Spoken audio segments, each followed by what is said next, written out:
Okay, so this is going to be the review for the Viper Ultimate 2. Had it for a few days. Um, I was a big fan of the Viper Ultimate. This was actually my very first kind of mouse that I did. That got me into not just like a random mouse. Like I actually looked it up and bought this first. I really like the shape of this, but the weight was a little heavy. And then I went on to other different mice, but I was really a good fan of this mouse. I actually performed really well with this mouse. So going over to the V2, it's the same shape, pretty much it's the same shape. I would say maybe the hump a little bit bigger on the V2 compared to the Viper Ultimate, but the mouse itself plays very, very nice. The new technology they have in it, they have new switches. They have a new sensor in the mouse itself, and they drop down the weight. The weight is now at 59 grams, down from I think it was like 67 or 68 grams for the Viper Ultimate. So it did drop down the weight. No RGB in the V2. Scroll wheel feels nice. The feet, at first I was a little stand back from it, but from using it, felt really, really good. I really liked the feet. They track very nice. Everything. The box, inside the box, pretty much just like it's no Lamzu Atlantis, but pretty much the mouse comes in here. It's got a cover for the feet. It's got the dongle right here, so no more base like the Viper Ultimate had, which I actually have problems with my Viper Ultimate base. I can't use it anymore. It actually weirds out my computer, saying that there's a short in here, so I can't even use this anymore for my Viper Ultimate, which is fine. But now it uses USB-C, so you can this plugs in USB-C into the hyperpolling, and then you got your Wi-Fi dongle. Then you can unplug it and you can plug USB-C right here, so you have different options for cables and stuff, which is really, really nice. But wanted the white version. I like white mouse because I already have the black version for the Viper Ultimate right here. So let's take this away.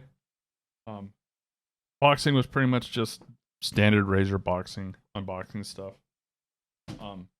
But it feels really, really good. Sensor is a 3000 optical sensor, Focus Pro. Max sensitivity is at 3000K. I'm running at 1600 optical. The switches are really, really good. I really like the switches on this. The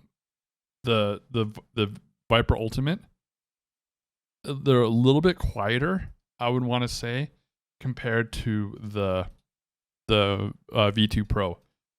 Also, no side buttons compared to that. So they took away the side buttons. The weight feels really good compared to like my Pulsar, compared to like my Lamzu. I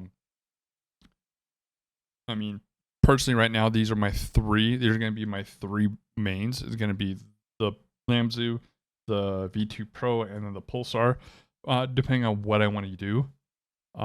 It's just a really nice mouse all around. Just performed really well. Didn't do too much aim training with it, but playing like Modern Warfare 2 felt really, really good. It's a good shape. It's a good natural shape. Compare that with the Logitech.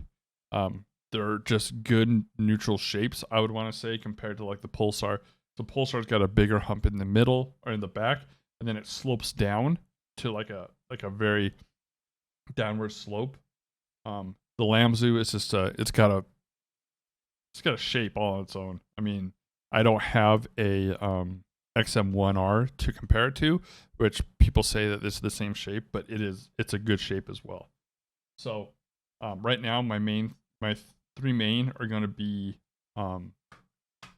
the Atlantis, the V2 Pro, and then the Pulsar, depending on what I want to play.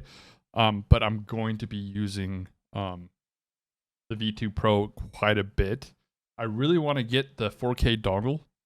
So if we swap over scenes really quick, really want to get the 4K dongle because it has hyperpolling, which is 4K, which I can't find anywhere they have it sold out. So I actually have an email to let me know when it's in stock.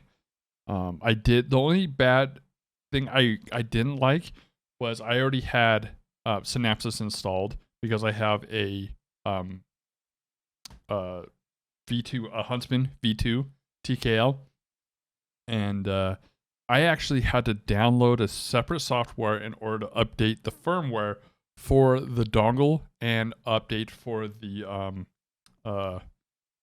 mouse itself to support 4K.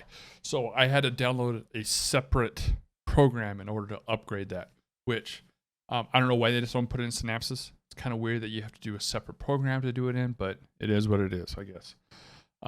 But standard, you can the new dongle that comes with it, you can do multi-device pairing, so that way if you have like a wireless keyboard or headset, you can use one dongle instead of having multi-dongles for it. You guys should just make a game out of it. How many times I say dongle this video? 5 stages you can do, maximum of 5. I just have 2.